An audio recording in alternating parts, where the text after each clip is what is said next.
The Holdout Theory, How Ukraine Became the Problem in America's Latest Peace Narrative, a new culprit for an old war. Wars, when they drag on long enough, develop a curious property: they begin to irritate outsiders more than they horrify them.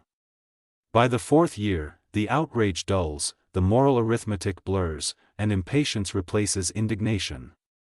It is at this stage that the search for a culprit subtly shifts, from the initiator of violence to the obstacle to its conclusion. In Washington this week, that shift was formalized. In an interview with Reuters, January 14, Donald Trump declared that the main impediment to ending Europe's largest land war since 1945 is not Russia, the state that invaded Ukraine, but Ukraine itself. Vladimir Putin, he assured readers, is ready for peace. Volodymyr Zelensky, by contrast, is less ready and having a hard time getting there. Thus a conflict that began with tanks crossing borders has been reinterpreted as a failure of enthusiasm. This is not a rhetorical accident. It is a strategy. Readiness as moral currency. Readiness has become the central moral currency of Mr. Trump's foreign policy. Those who are ready to deal are constructive. Those who are not are obstructive. The concept is seductive because it appears neutral. It avoids messy questions of justice, law, and precedent. It does not ask who started the war, only who is slowing its end. Under this framework, power asymmetries conveniently disappear. Russia's ability to wait, absorbing sanctions, mobilizing manpower, and grinding forward meter by meter, is recast as patience. Ukraine's refusal to surrender territory is reframed as stubbornness. The difference between endurance and resistance collapses into semantics. Mr. Trump's formulation is also politically economical. Blaming Russia would require confrontation. Blaming Ukraine requires leverage, and Ukraine depends on American support. In transactional diplomacy, one pressures the weaker party. This is not cruelty, it is efficiency. The Putin assumption, central to the White House narrative, is the assumption that Mr. Putin's stated willingness to make peace reflects a genuine strategic shift rather than tactical fatigue. This assumption runs directly counter to assessments produced by America's own intelligence agencies, which as recently as December warned that the Kremlin had not abandoned its maximalist objectives in Ukraine and beyond. Those warnings were publicly questioned by Tulsi Gabbard, a move that signaled something larger than a bureaucratic disagreement. It suggested that intelligence, like diplomacy, is now expected to conform to policy rather than inform it. Mr. Putin's record offers little reassurance. He has treated negotiations less as conflict resolution than as conflict management, pauses designed to consolidate gains, regroup forces, and reframe aggression as normality. From Crimea to Donbass to the full-scale invasion of 2022. Readiness for peace has often preceded readiness for something else, yet in the Trumpian worldview, skepticism is a liability. Trust accelerates deals. Doubt delays them. Ukraine's constitutional problem, rebranded, Ukraine's resistance to territorial concessions, is not merely emotional or symbolic. It is constitutional. The country's basic law prohibits the surrender of sovereign territory. Any leader who violated it would invite political collapse at home and legal chaos abroad. In the new American narrative, however, constitutional constraints are rebranded as personal inflexibility. Mr. Zelensky is not defending a legal order, he is having a hard time. The phrasing is telling. It medicalizes resistance, implying psychological rather than structural barriers. This rhetorical move serves two purposes. First, it individualizes the problem, transforming a national position into a leader's flaw. Second, it creates space for replacement, if not of the leader, then of the policy. If the difficulty is personal, it can be overcome. If it is legal, it must be respected. Washington prefers the former interpretation. The Donbass as negotiating chip. At the heart of recent talks lies a blunt proposal: Ukraine should abandon its eastern Donbass region in exchange for peace and security guarantees. The idea is not new. It has circulated in Western policy circles since the early days of the war.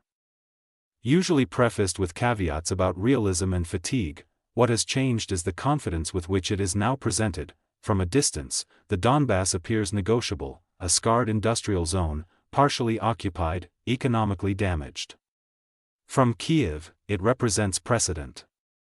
If territory seized by force can be retroactively legitimized through negotiation, the war does not end, it metastasizes. Security guarantees are meant to square this circle. They promise that Russia will not return for more. Ukraine's skepticism is informed by experience. In 1994, the Budapest Memorandum offered assurances in exchange for nuclear disarmament. In 2014, Crimea was annexed anyway.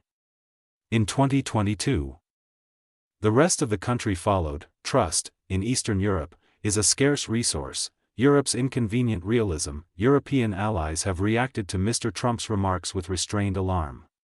Publicly, they continue to affirm support for Ukraine. Privately, many worry that Washington is drifting towards a settlement that trades short-term quiet for long-term instability. For Europe, the war is not an abstraction.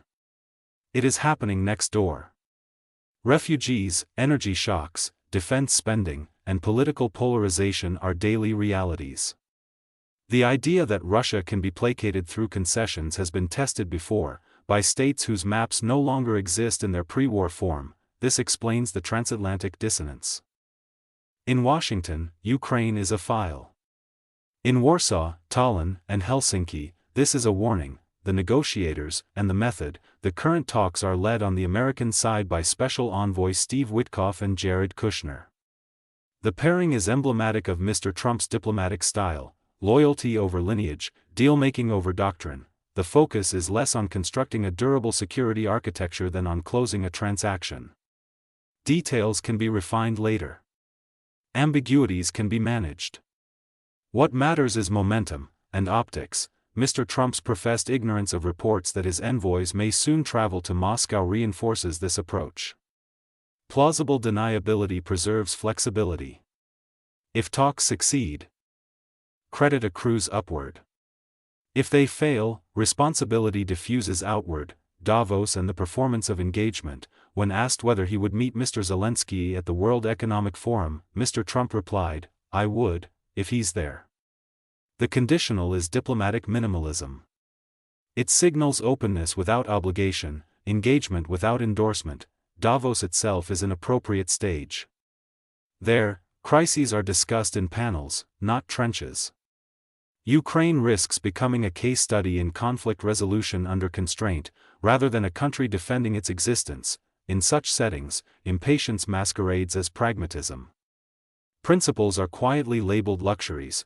The strategic irony, the irony at the heart of Mr. Trump's position is profound.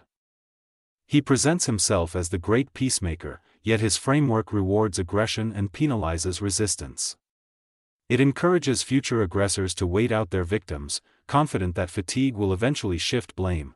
By redefining peace as the absence of complaint rather than the presence of justice, the administration risks hollowing out the very order it claims to stabilize. Borders become suggestions. Guarantees become a marketing language. Law becomes a mood. This may produce quiet in the short term. History suggests it produces noise later. Peace, redefined, peace in Ukraine will eventually come, not because one side was more ready, but because the conditions that made war rational are altered. That requires credible deterrence, enforceable guarantees, and an acknowledgement that aggression carries lasting costs. Blaming Ukraine for prolonging the war may satisfy domestic impatience in America. It may even accelerate negotiations. But it also signals to the world that endurance is negotiable and sovereignty conditional. In the long run, this is not realism. It is expedient, and expedience, dressed up as peace, has a habit of returning, usually louder, bloodier, and far less ready to deal.